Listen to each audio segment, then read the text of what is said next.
Tena mwanamichezo na mtazamaji wa TVE, mtazamaji wa kipindi cha namba 10 popote pale ambapo unatutazama kwa moyo mkunjufu uliojawa na furaha, ni kukaribisha kutazama taarifa mbalimbali za kimichezo, lakini huwa zinaendana na uchambuzi ambao unatokana na mijadala mikubwa ambayo tunayo katika siku husika. Kubwa zaidi leo tutawatazama mabingwa wa kihistoria, mabingwa wa nchi Young Africans, ambao tarehe 2 ya mwezi wa 8 hawa wana uchaguzi mkuu wa kuwachagua viongozi wao. Lakini swali kubwa na kujiuliza, kwa nini kwenye nafasi ya rais pamoja na makamu wa rais, kwa maana ya Engineer Hersi Said pamoja na Arafat Haji, wao wamekuwa untouchable, hawajaguswa na mtu yoyote ambaye ameenda kuwaletea upinzani? Je, ni mafanikio makubwa ambayo wamekuwa nayo kwenye miaka 4 ya uongozi wao, kwa maana ya term ama awamu ya uongozi iliyopita? Lakini pia tutatazama nafasi mbalimbali ambazo wajumbe pia mbalimbali wamejitokeza, ambao kwa sasa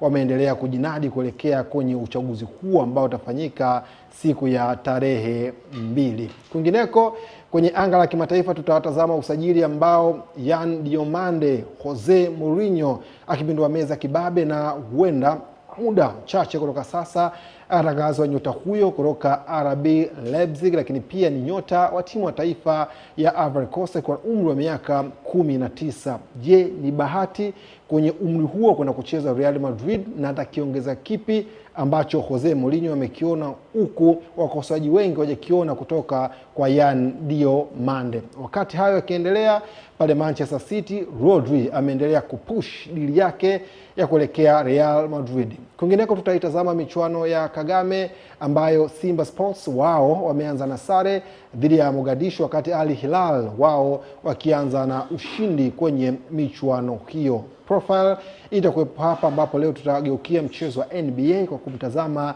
LeBron James, lakini pia tutatazama michezo mbalimbali ambayo itachezwa katika siku ya leo kwenye muendelezo wa michuano hiyo, bila kusahau WAFCON leo kule nchini Morocco. Twiga Stars watakuwa dimbani kucheza dhidi ya Banyana, kwa maana timu ya taifa ya Afrika ya Kusini. Kocha na mchezaji wamezungumza nini kuelekea kwenye mchezo huo? Yote hayo tutayapata hapa kwenye namba 10. Naokaribisha, mimi ni Idi Nonga. Kama unadhani niko mwenyewe unakosea, tupo wengi. Niko na kachero ya kimataifa besides Steven Junior. Bwana, hii tunahitaji hii ni nini shekhe? Hii ni ngumu ushindi. Hii ndio ikiwekwa juu kidogo inaitwaje hapa kati, sio? Kinyoshwa hivi, hiyo ni jab. Niko vizuri. Bila katabata babu, wewe vipi? Inategemea imenyoshwaje. Hiyo inabadilika, inaweza ikawa. Ukinyosha hivi inaweza ikawa right, inaweza ikawa jab. Asabu kaka, sio movement za mkono kaka, shehe vipi? Ndio maana unasema ukiunyanyua, ndio maana ukiweka hivi kunyoosha inategemea umenyoshaje.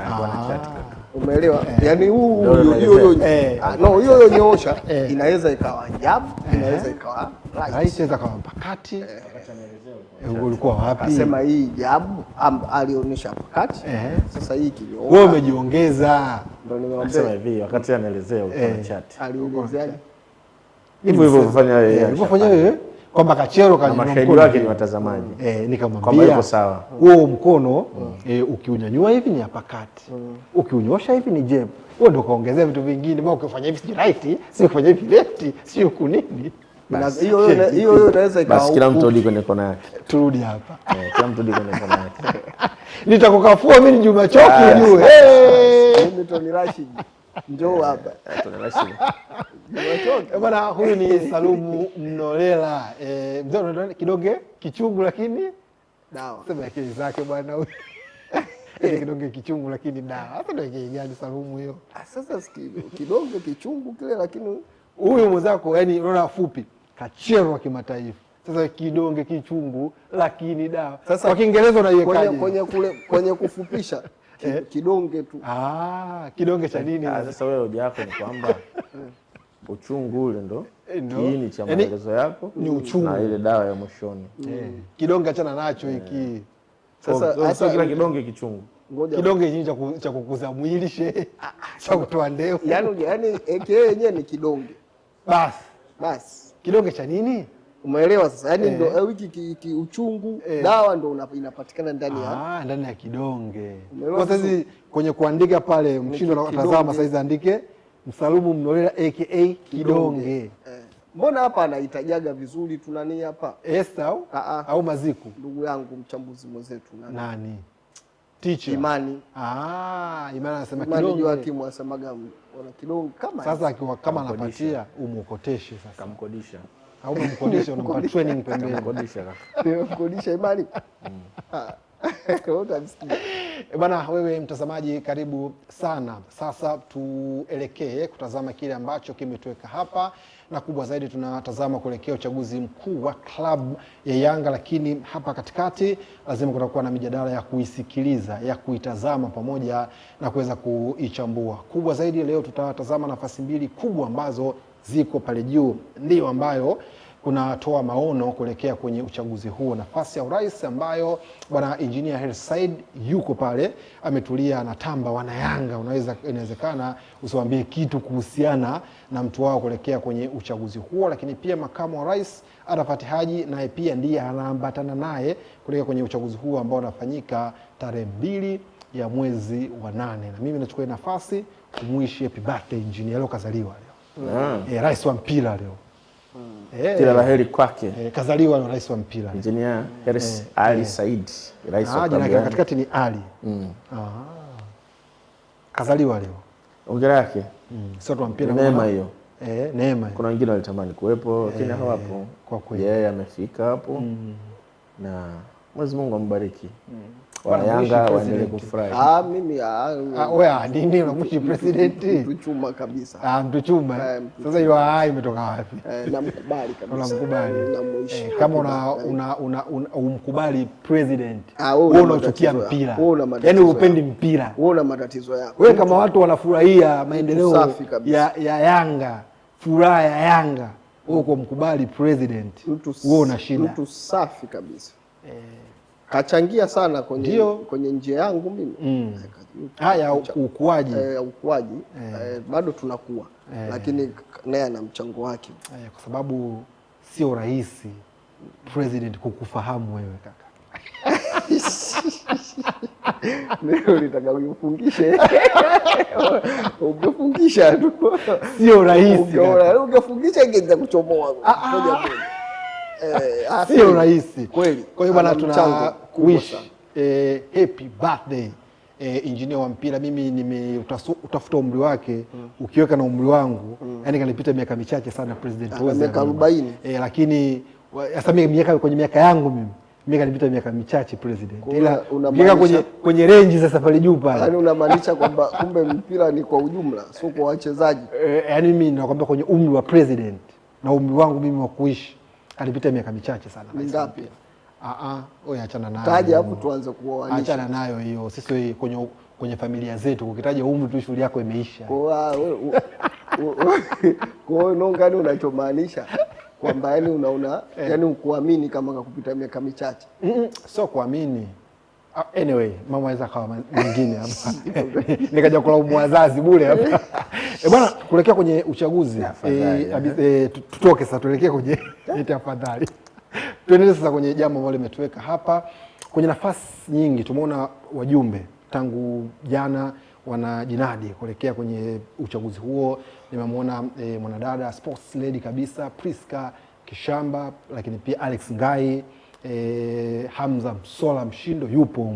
Hamza Msola Mshindo huyu ni mtoto wa rais mwenyekiti wa zamani wa klabu ya Yanga, lakini pia ndugu yetu Mbwana Mshindo. Unaona Mshindo naye ana vinasaba vinahusika. Kwa hiyo jana unaona wajumbe mbalimbali wanazungumza sera zao. Vipi wewe umewasikiliza kwanza na unaonaje mwenendo wao kwenye kumwaga hizi sera kuelekea kwenye huu uchaguzi kwenye nafasi ya ujumbe wa klabu ya Yanga kwa maana ya Excom?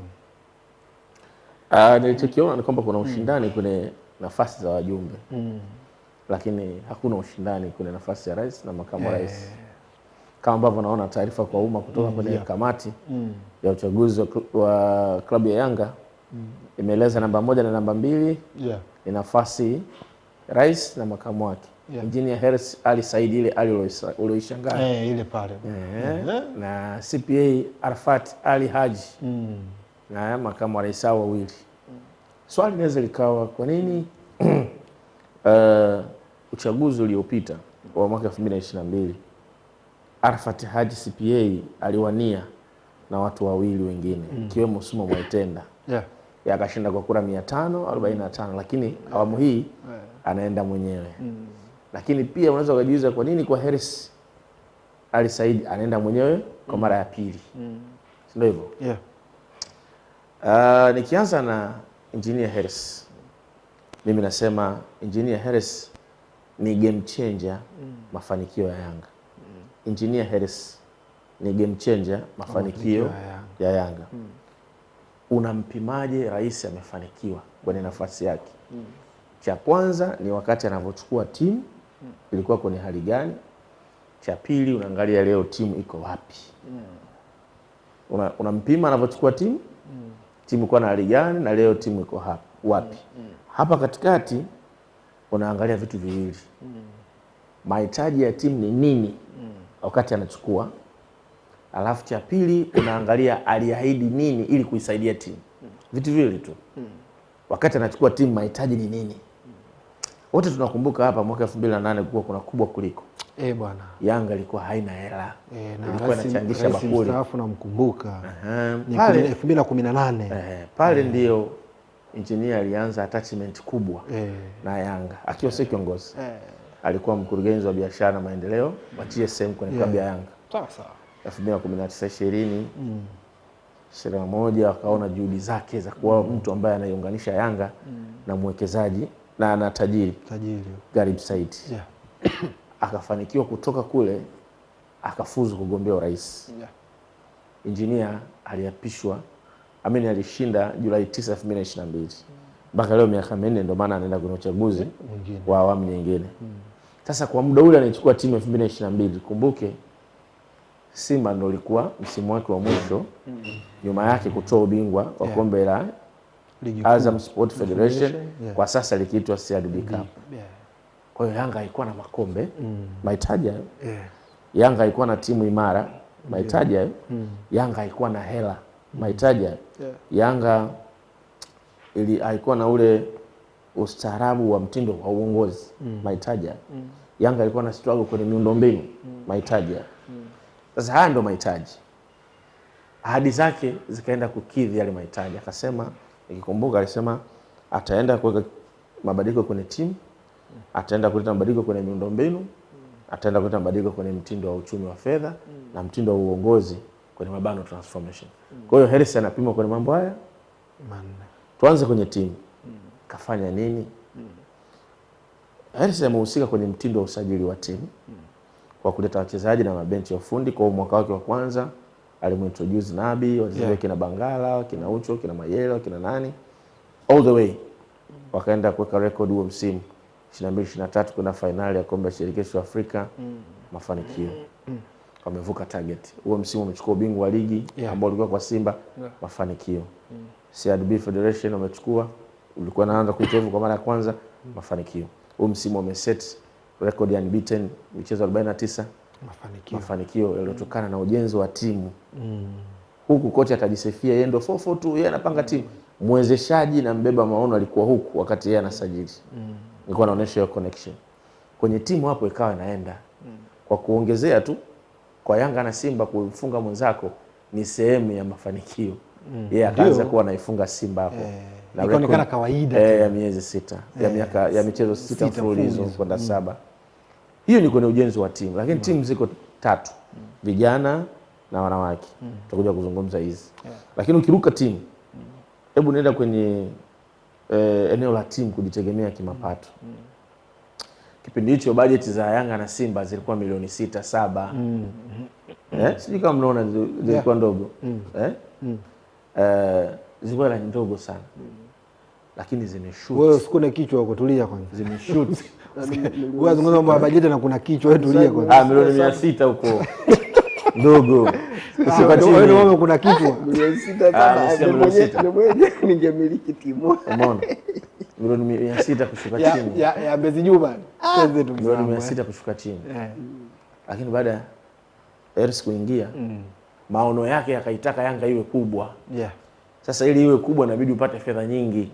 Sasa Hersi pale anasifika wa kujenga mahusiano mazuri na tajiri Jason, kufanya kila kitu kiwezekane kwa urahisi. Ikiwa yeye hana hela na Yanga ina hela, basi Gharibu anakuja anawaambia bana, hii itakuwa ya usajili, hii itakuwa ya mishahara, hii itakuwa ya Avic Town. Kwa mwaka Avic Town inawagharimu Yanga milioni 500. Milioni 500 si nyingi, lakini mind you, Yanga ikienda pre-season moja nchi nyingine wanatumia zaidi ya milioni 500. Pre-season hii moja tu, yes, ya wiki mbili tu zaidi ya milioni 500. Sasa angalia maarifa ya kina Harris, wameamua weke kambi ya Avic Town, walipe hela ya wiki mbili kwa mwaka mzima wa msimu. Wameokoa shilingi ngapi? Hela nyingi sana. Ndio maana unaona wanaendelea kubaki pale. Kwao ile sio hasara. Na walikuwa na shida center za mazoezi. Hiyo video inaonyesha sehemu anafanya mazoezi. Hapa. Yeye akiwa rais, hivi vitu vimewezekana. Muda huu Yanga alikuwa anafanya mazoezi uwanja wa Sheria, wanahama kesho wanaenda uwanja fulani, kesho uwanja fulani. Hiyo ni settlement. Mazingira yapo ni rafiki kwa wachezaji. So cha kwanza timu, cha pili mtindo wa Amina amesaidia timu kuongeza mapato. Sasa bajeti ya Yanga leo tunazungumza ni bilioni 27. Sasa fedha nyingi sana. Bilioni 27. Zimewezekana baada ya kuiongezea thamani timu, kwa kuwa na timu bora kwanza ambayo imeleta makombe kwenye timu yao. Makombe ile imefanya wana Yanga waikimbilie timu. Ile timu imejiongeza thamani kwa kuwa inashinda. Sasa hivi wameithaminisha Yanga na thamani ya bilioni 1. Wakati anaichukua timu hapo alikuwa na Kachero hapo wakati anaichukua timu hapo, tutakuja kwako make Salumu kakaa pale anatazama mpaka anataka kukunja sana. Sasa bwana, kuna Salumu, tutarudi kwako Abisai. Neno untouchable, untouchable limekaa hapa. Tumeona marais wakubwa kabisa kwenye soka, even Florentino Perez Don wa Real Madrid, kuna mwamba alienda kagusa akanusa pale, akatokea kutokea kina kashinda Perez. Kwa Engineer Harris alichokizungumza Abisai, ana deserve kuwa untouchable. Mtu yoyote akutakiwa kusogea kumchallenge. Sasa swali gumu kwa sababu wewe mchambuzi. Yani ukiniambia mimi ndio nakwambia wewe kaka. Sasa mimi nitakuwa na maono yangu na wana Yanga wao wana maoni yao. Mimi binafsi huwaga napenda kwenye ushindani wote au uchaguzi wote kuwepo na ushindani, yani kuwepo na challenger. Mimi ndio huwaga napenda. Yani hata kama huyu sikafanya vizuri, kuwe na mtu wa kumchallenge. Ambapo kwenye mazuri yote kuna sehemu mtu anaweza kaingia na mengi tu ambayo sio mazuri ambayo akayafanya. Kama hajajenga kiwanja kwenye miaka 4 kaka, unataka uwanja ujenge. Alisema sasa, alisema atajenga kiwanja hakijajengwa. Hivi alisema atajenga kiwanja au anakuja kuwa kwenye process ya kujenga kiwanja na kujenga kiwanja ni maneno ndani ya uongozi wake. Kipindi hiki alichoomba ridhaa, atajenga kiwanja. Sio process lakini imeanza ile. Hiyo kwani miaka 4 imeisha ijaisha? Inaelekea kuisha. Tarehe 2 ndio ukomo wa madaraka yake kaka. Tarehe 2 ni uchaguzi kaka, sio mpaka leo na engineer anasajili timu yuko madarakani. Imeshaisha vipi? Miaka yake 4 ishakusha. Tarehe 2 yani kwa uchaguzi huo kufika tarehe 2 ndio siku ambayo wanatafuta viongozi wengine ambao madaraka yanakoma pale. Miaka yake 4. Ngoja huyu anapiga kura za uchaguzi huyu. Miaka yake 4. Sema tu kwa sababu kwenye mpira ndio ipo hivyo. Kwa mfano kwa mwingine ndio unakuta wakishaanza tu kampeni zile tayari. Hamna mtu yote alikuwa madarakani kwa muda huo, si ndio? Sasa kwenye mpira tu kwa sababu ndio yeye bado anaendelea kiuhalisia, miaka 4 ishakuisha. Anyway, twende kwenye challenge sasa. Issue ni kwamba miaka yake 4 imeisha, kiwanja hajajenga. Basi tu mpaka tarehe 2 kutakuwa kuna kiwanja. Maana ndio maana yangu, yani mpaka tarehe 2 atamaliza kwa kiwanja. Sema hata aanzelewa. Umeelewa? Kwa hiyo miaka yake 4 hajajenga kiwanja. Unaelewa vizuri? Kwa hiyo hii ilikuwa sio hoja ya mtu kumchallenge. Yaani ajitokeze mtu wa kugombea na yeye akiwa kwenye fakti zake za kumchallenge mshindani wake. Bwana, huyu mtu katika vitu alivyoahidi vingi kavifanya. Lakini kuna jambo ambalo hajalifanya, na ndio jambo kubwa na ndio uhitaji mkubwa wa Young Africa. Young Africa hivi leo hii tuwaulize mmoja baada ya mwingine. Tuambie hii miaka 4 yote ya uongozi wa Hersi mfano. Young Africa wangekosa ubingwa miaka yote 4 alafu wangewajengea tu kiwanja, wao wangetaka nini? au wana Yanga sasa. Mimi nadhani wana Yanga ambao wangetaka mafanikio ya timu kwanza kabla uwanja. Sawa. Twende. Wangetaka mafanikio haya miaka mingi kabla ya uwanja, kwa sababu uwanja hauchezi kaka. Ila ali mafanikio. Kwani KMC wana uwanja kaka? Kwa mfano JKT wana uwanja kaka? Mtu ambaye angemchallenge hiyo jezi ulovaa wana uwanja kaka? Nonga. Kwa mfano huyo mtu ambaye Salum anasema angemtokea kumchallenge Hersi kwa hoja ya uwanja. Ndio hivyo. Kweli mazungumzo yangekuwa uliahidi uwanja utapatikana. Hersi angesema ndio. Jamaa angemwambia uwanja hamna. Kwa hiyo wewe utoshi.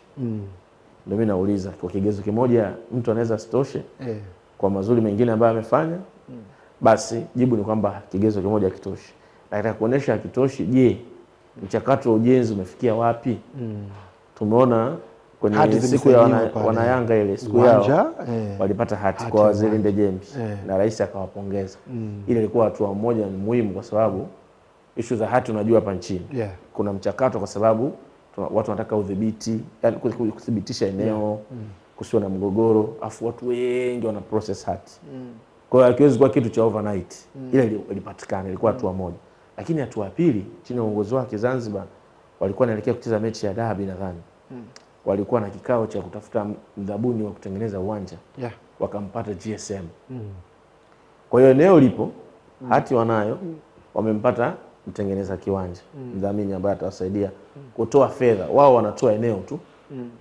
Kwa hiyo it means yeye Hersi anaweza kutumia hii kuambia wana Yanga anataka ridhaa ili akasimamie huo ujenzi uendelee kwa sababu wameshauanzisha na wana Yanga wameshaona tayari kwa hatua iliyokuepo ni swala la muda tu.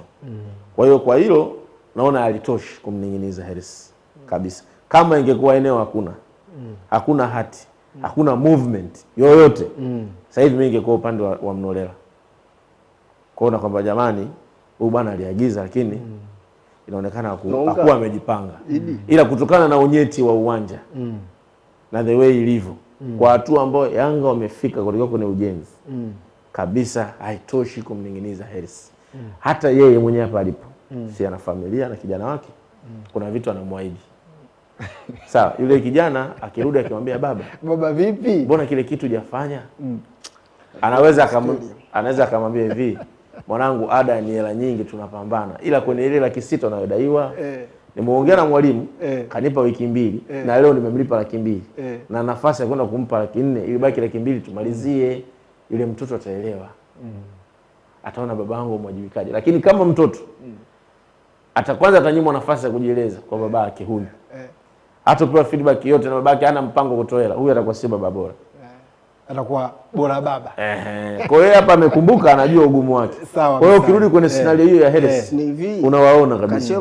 Twende Disabotine. Huyu bwana Nonga. Yaani mimi yaani ukiniuliza yaani sasa hapo ndo labda ulikuwa kunielewa. Kwenye neno untouchable challenge. Yaani ukiniuliza kwa nini kuna majina mawili pale. Yaani ukiniuliza issue ya Hersi mimi sina doubt na yeye kuendelea na uongozi ila kwenye swali la Nonga.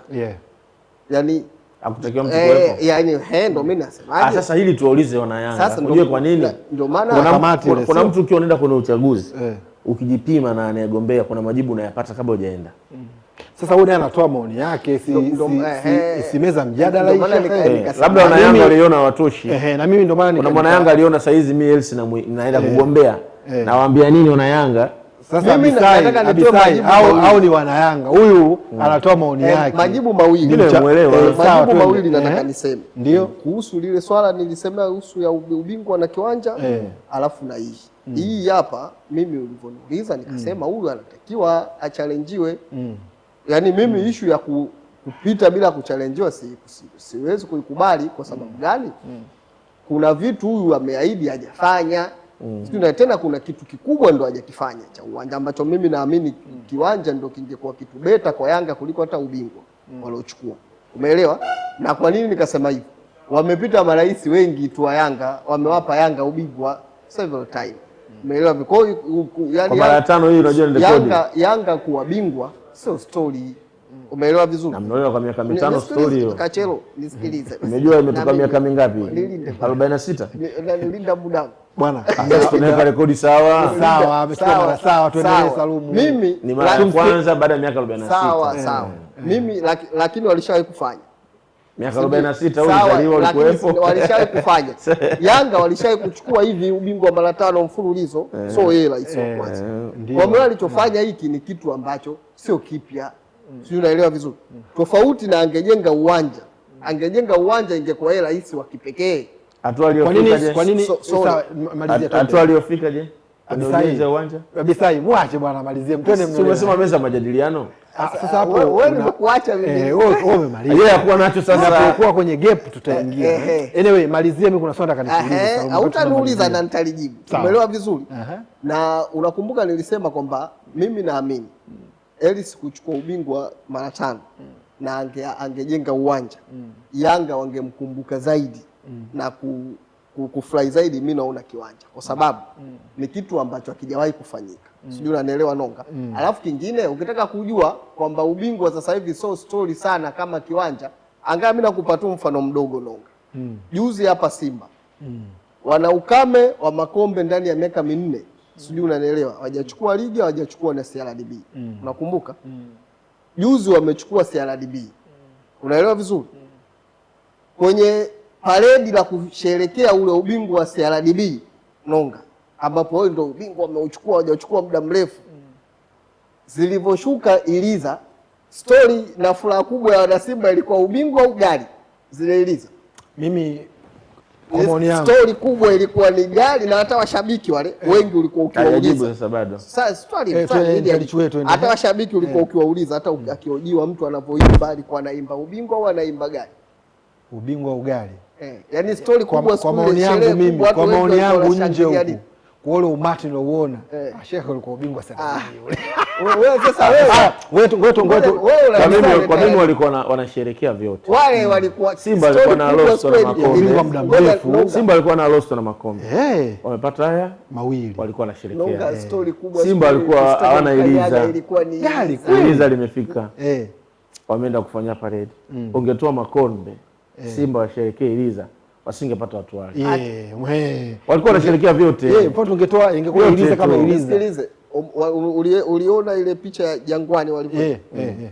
Uliona? Niliona. Pale kitu gani kilichokuwa kinatambiwa kikubwa? Kwenye kutamba. Nisikilize sasa. Kilichokutanisha si kombe lakini Salumu hata Simba mpango wao. Au paredi ni nini? Subiri basi. Simba hata wao mpango wao ulivyokuwa. Ndio maana Yanga ukasikia stori za walijaza vifusi.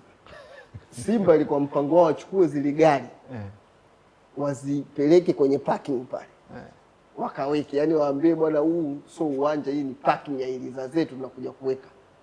Umeelewa vizuri? Na ndio Yanga akasema hapa hamwezi kuweka hizo gari zenu hapa. Watu walipata change, na ndio maana wale umeona ilivyo ile sherehe ilipofika pale Karume, gari ze maki walivyosikia kwa wakataka wapite moja kwa moja, sasa hizi gari lazima zipite pale. Yaani mimi nakwambia ukweli, tukiacha utani. Yaani siku ile, yaani kilichopamba ile shughuli ni zile chuma. Sio ubingwa wale. Watu walikuwa wanazitaka Iliza. Anyway, kwenye swali ambalo nimekwambia nitakuuliza kwa sekunde chache sana, Salum. Kwanza ulikuwa unaamini mtu ambaye anaweza kumchallenge Health? Wewe unamfahamu? Yaani kwa wanayanga yoyote uko unamuona? Wapo. Kwa sababu hata Yanga unajua kabla yake Yanga ulikuwa waambii kitu kwa Mshindo Msola. Umeelewa? Yaani ulikuwa watu waambie Mshindo Msola ulikuwa waambii kitu. Wanapendwa sio mchezo. Tafadhali bana. Lakini Salum tafadhali bana. Si alikuwa mwenyekiti? Tafadhali Salum. Alitoka kwa makubaliano akaondoka na makaribela. Watu nakwambiaje? Yaani au basi au subiri. Tafadhali vipi? Kabla ya Hersi walikuwepo hao. Yanga walikuwa na Manji, Msola. Yaani kwenye nafasi mwenyekiti kwenye nafasi ya kuchallenge kwenye wakati wake hakuwa na ushawishi wa Hersi. Hakuwa na ukubwa wa Hersi sababu Yanga ilikuwa haijafanikiwa. Kwani nafasi aliyokuwa kwani hapo sikilichobadilika tu majina, ila nafasi ile lakini alikuwa na ukubwa huo. Mimi nazungumzia nafasi ambayo si ndio inaogombewa hapo. Kwani inachogombewa hapa nani? Huyu sasa kauliza. Kauliza hivi kana nimekuelewa. Yes, unamuona ambaye unamuona mtu anaweza hoja sio kuchallenge tu. Kwenye nini unazungumza? Hoja sio kuchallenge kwenye nafasi ya mwenyekiti au hoja sio kuchallenge. Kama kuchallenge si watu wangechukua fomu wangeenda tu wangeishia huyu kashinda kula 500 wakula 4. Mimi Kachero huyo sangekuwa amechallenge. Kachero Nyoshe ulichomaanisha. mimi kwa namaanisha Yaani mtu ambaye angeweza kushinda, kuchallenge. Hata kushinda. Kwenda tu yani kuchallenge Hersi Said fulani anagombana. Kuchallenge mimi ninavyoelewa. Hapo kugombea tofauti wa kula chache. Ndio mimi ninavyokuelewa. Kwani yule bwana wa Real Madrid na Perez ilikuwaje yule? Ndio anasema sasa. Utofauti wa kula chache, kuchallenge maana yake umeleta ushindani. Ndio mimi namaanisha kwenye mchakato wa uchaguzi. Ushindani mkubwa maana yake wewe na aliyeshinda tofauti yenu ndogo, ndio maana ushindani. Bwana timu imeshinda 1-0, imeshinda 3-2. Kwa hiyo huo ndio ushindani. Sasa hoja ya mtu kwenda tu is not a story. Ndio maana mimi nikasema yawezekana. Kuna mtu yupo sehemu amehisi mimi na vigezo, ila sasa naenda kushinda ngumu, usipoteze muda. Sasa huyo mtu hayupo hata huyo. Si ndio yupo, ndio maana kajitathmini. Wapo. Yaani kwa hiyo alifika hoja mlikuwa mjanipa nafasi. Ajitathmini vipi? Mtu sio mtu, watu Chauma amesimamisha mgombea rais. Watu hiyo ni kimkakati. Hiyo ni kimkakati. Hiyo ni kimkakati. Unasikia? Mtu amekaa. Ila akachallenge. Unasikia? Mtu amekaa. Amewaza. Mimi bwana pale siwezi kusogea. Sipo kwenye uongozi wa Yanga. Lakini aliyekuwepo yule anamaliza muda wake. Ngoja niende. Lakini nikimwangalia ila alichosema amefanikisha. Na tayari ana ushawishi wa kuaminika yeye ni mtendaji.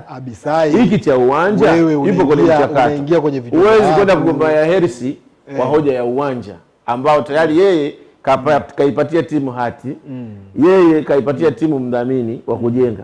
Wewe uje useme eti hajajenga, mimi nikiingia nitajenga. Utaanzia wapi? Ukianzia wewe utaendelea alipoanzia yeye. Sasa hiyo sio hoja. Mtu kama sio hoja kwa sababu mtu anashaka mchakato.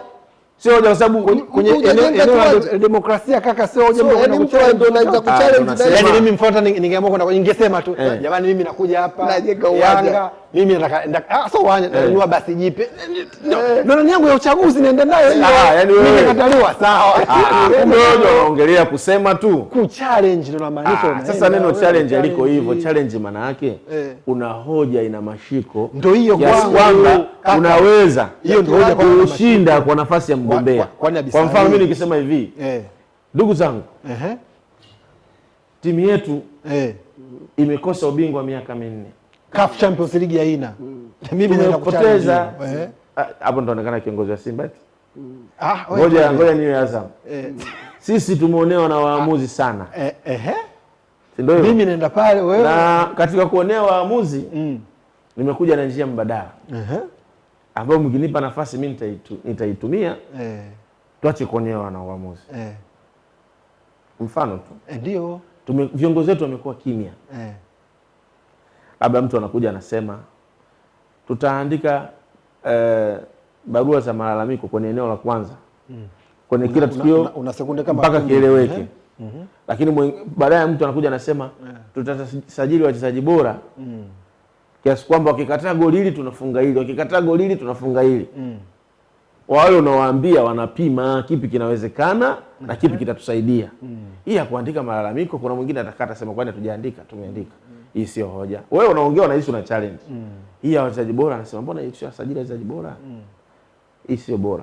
Lakini kuna mtu anaweza kuja akasema hivi, hizo mbinu chafu anazotumia na mimi hizo. Sasa kuna mtu anasema namtaka huyu. Sasa huyu ana ndio Salumu anasema hiyo. Sasa huyo mtu anasema hivi, hii hoja nisikilize basi kwanza. Ngoja nimalizie. Wewe ushamaliza. Mnolea, umesikia Salumu anasema yeye kwenye challenge yake ndio anataka samana, sikilizeni. Mimi mkichagua tu najenga uwanja najenga. Huyu si hajajenga? Namuuliza sasa, wakati huyu hajajenga ni hoja ya ukweli. Uwanja haupo. Ndio tunaulizana. Uwanja haupo kwa sababu hajaweka juhudi zozote. Sasa hiyo kitu kingine. Hiyo juhudi. Hiyo kitu kingine. Sasa wewe unamlisha huyu anayekuja naye anasema kwa sababu kaona huyu anayekuja atasema kwa sababu ameona huyu alianzisha kaanzisha vipi, kaona hiko ndio kitu cha kutokea. Lakini mimi nishaye kusema hata hapa katika vipaumbele vya Simba na Yanga uwanja ni kitu cha mwisho kabisa. Yaani hata miaka 5 mbele. Hayo kaka ni maoni yako. Wewe maoni yako unavyoenda. Mimi ni mtu wa kuchallenge pale angekuepo na hoja angetoka nayo ya kiwanja. Alafu ingetosha. Angetosha hiyo ingetosha ni kwa wana Yanga. Angepata kwa 5. Au sio una kadi ya wanachama wa Yanga? Hapana, mimi napima hoja. Kaka, hao ni wanachama wa Yanga wanakupima, sio wewe. Hawawezi kumchagua mtu leo anayesema anaenda kujenga uwanja kama hoja ya kumpindua Hersi. Kweli? Hawawezi. Wewe kwani uamini kama kuna watu hawamuelewi Hersi? Kwa mambo madogo sana. Lakini unaamini wapo kwenye mambo madogo ambayo tena hayana nafasi. Sasa kwa sababu kuto kumkubali. Yanga hiyo inaenda hiyo. Sawa, yani hao wachache hawamuelewi kwa sababu gani? Maana kuna vitu wanaona kibinadamu huwezi kubali. Havipo sawa. Kuna mwingine anaweza kana sababu ambazo si za kimpira. Wewe unaweza ukaja ukakonvince. Kuna mwingine labda anataka kuokota hujamwezesha akukubali tu. Sasa inakuwaje? Bana sawa, kachero wa kimataifa Bisai Steven Junior huyo kwenye mitandao mbalimbali ya kijamii ukimwandika ama ukimtafuta kwa jina hilo utampata. Haya ambayo ameyazungumza hapa, mjadala mzuri kweli ulikuwepo hapa, unaweza ukaendelea naye kwenda kumpa maoni yako kule kwenye mtandao wa Instagram. Baadaye kwenye timu yetu ya digital tutakata vipande utavikuta pale. Kwa utamwaga ulumbi pale chini kwenye comment, ambacho pia mmekizungumza Salumu Mnolela, kocha wa mpira huyu bwana. Naye kaeka vitu vyake pale. Mzee wa kuchallenge kwa na wewe unaweza kuweka maoni yako.